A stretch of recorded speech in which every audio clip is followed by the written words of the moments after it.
circunstâncias, inevitavelmente, você vai começar a ter sucesso, se tornar mais assertivo.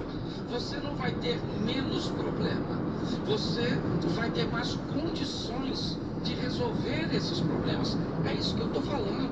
A Bíblia diz: no mundo tereis. Isso, quem falou isso não mente.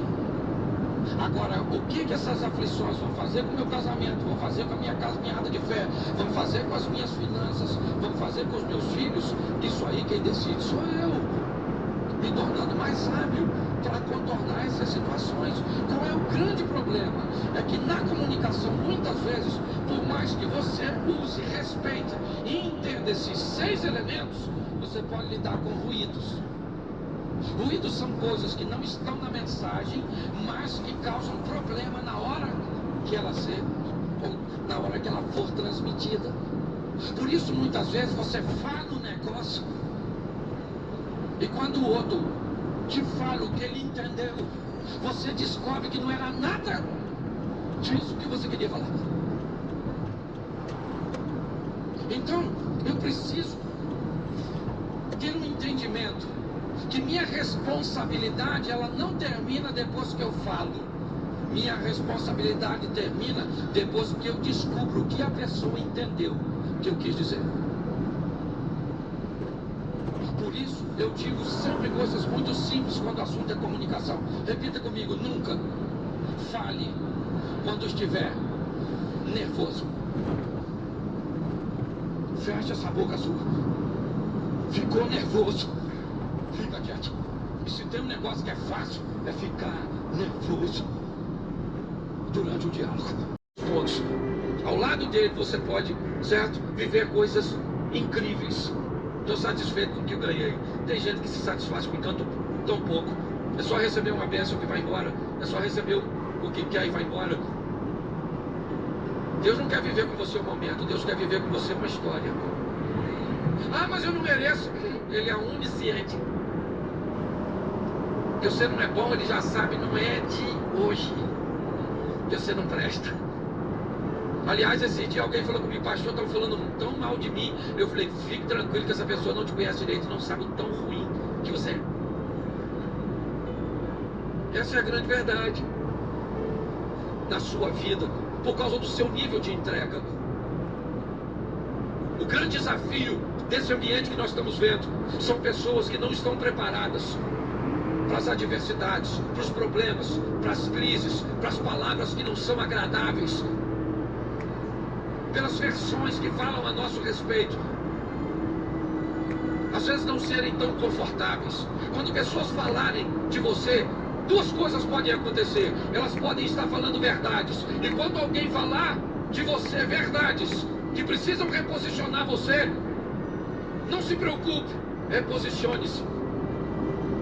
Mas o que elas podem falar de você é mentira. Então, a única forma de falar de seus erros será mentira a seu respeito. Nós precisamos entender e vivenciar isso. A vida cristã não é para amadores, como a turma tem brincado. Não é para gente mole, não. Sabe por que você precisa enfrentar adversidades financeiras e muitas vezes passar um período com poucos recursos?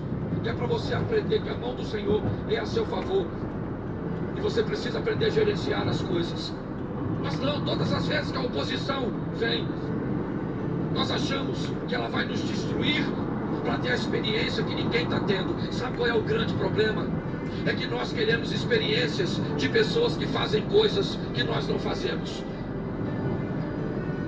Nós queremos viver coisas extraordinárias, mas nós não fazemos nada de extraordinário. Nós queremos viver o incrível, provar o sensacional, gostamos das experiências dos outros, mas sequer imaginamos o que pessoas fazem para viver tais experiências. O que nós sabemos é que somos frágeis e que há alguma vantagem nessa pessoa que nós ainda não descobrimos, por isso que ela vive coisa que nós não vivemos. Não é assim que funciona. Estamos aqui e a oportunidade é para todos. Deus não tem filhos preferidos. As pessoas saem daqui para tomar decisões diferentes das outras. e decisões, elas geram, né, movimentos e reações a nosso favor ou contra nós. E a receita do sucesso de um indivíduo é melhorar a vida do outro indivíduo. Quanto mais focado eu tiver em melhorar a vida das pessoas, provavelmente mais êxito eu vou ter.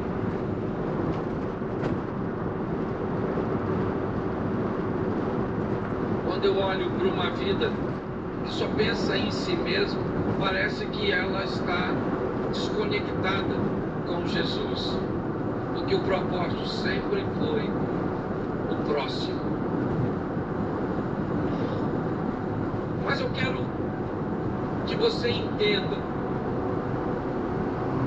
que as adversidades, elas sempre farão parte da nossa vida, e nós vamos precisar aprender com elas.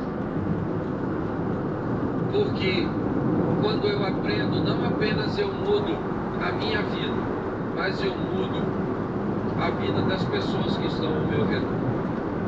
É aprendendo com as tempestades. Porque durante as tempestades, você vai se deparar com duas situações: ou com vítimas, ou com pessoas fortes. Todas as vezes que você enfrenta uma oposição, todas as vezes que você enfrenta uma adversidade, das duas uma: ou você sai dela como uma vítima, como alguém que sofreu consequências danosas, como alguém que saiu prejudicado, saiu infeliz, saiu ferido, ou você sai como alguém que saiu mais forte, mais preparado, mais habilitado. Então todas as adversidades que vêm, elas trazem consigo, e aqui eu separei 4, que eu vou tratar como tempestades, como ambientes que geravam desconforto para aqueles que estavam vivendo. Utilize as palavras certas, as colocações certas, e provavelmente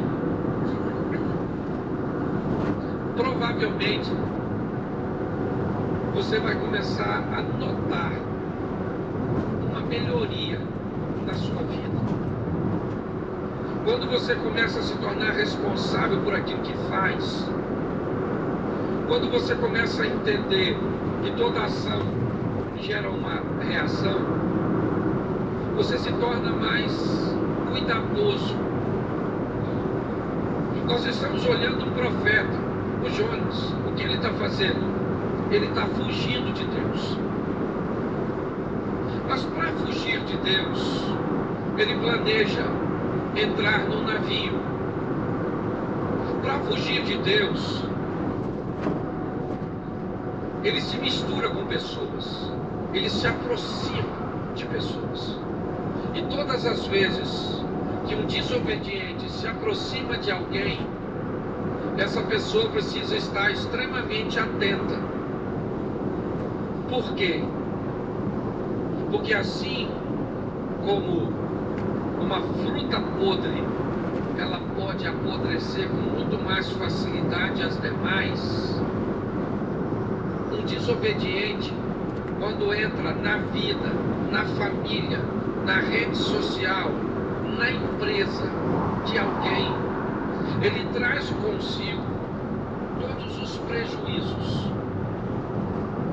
Quando Jonas entra no barco, o texto diz que o barco ameaçava a despedaçar. Por quê? Porque esse camarada entrou. Então qual é a função da tempestade?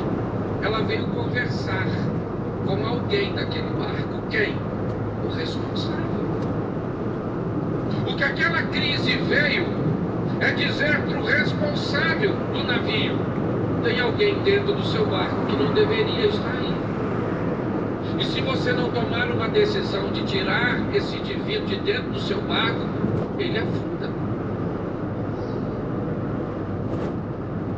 Quando nós vamos nos relacionar com alguém, É muito importante, principalmente se essa pessoa está vivendo crises, adversidades.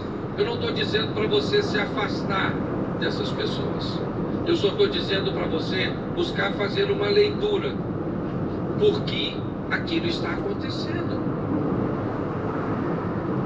Enquanto você não consegue descobrir o que é que está te levando para o fundo, o que é que está te prendendo, o que é que está te puxando para trás, o que é que está travando sua vida, você corre o risco de perder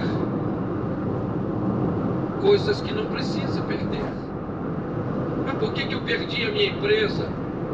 Não precisava perder. Por que eu perdi meu casamento? Não precisava ter perdido. Por que eu perdi isso? Por que eu perdi aquilo? Por que eu perdi aquilo outro? Porque no meio da crise, da tempestade, eu não consegui fazer a leitura correta. E eu não consegui remover da minha vida aquilo que estava me puxando para trás. E quando eu não faço isso, eu começo a perder coisas que eu não precisava perder. Ele jogou tudo fora. O barco está vazio, mas vai afundar. Quando de repente, ele vai no porão do navio e se depara com Jonas, um homem dormindo. Ele não sabe quem ele é. Ele simplesmente acorda e diz para ele o que está acontecendo. Vamos lá no convés, cara. Você não está notando que esse barco vai afundar?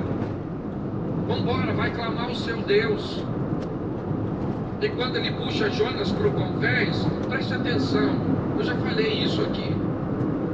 Na maioria das vezes, queridos irmãos, o que vai nos levar para o fundo nem sempre é notório, nem sempre está diante dos nossos olhos. Às vezes o que vai destruir nosso casamento é aquilo que está no porão e não o que está no convés. Às vezes o que vai destruir as nossas finanças é aquilo que está no porão.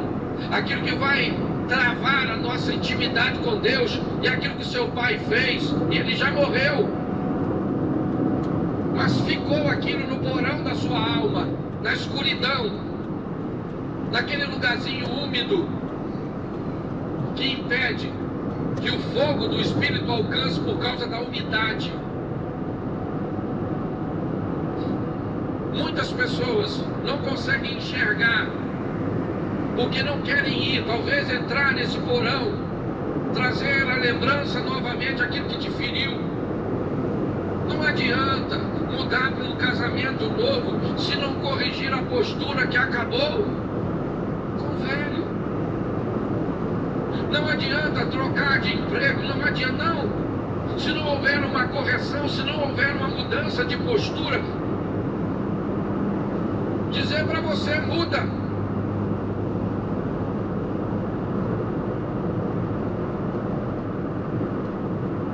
Eu gostaria de fazer uma reflexão com vocês sobre mudanças.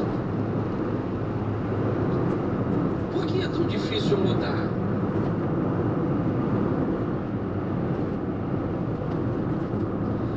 Por que muitas vezes estabelecer um novo padrão de ações, de pensamentos, é tão difícil? A maioria de nós sabemos. Tripulação, preparar para o voo.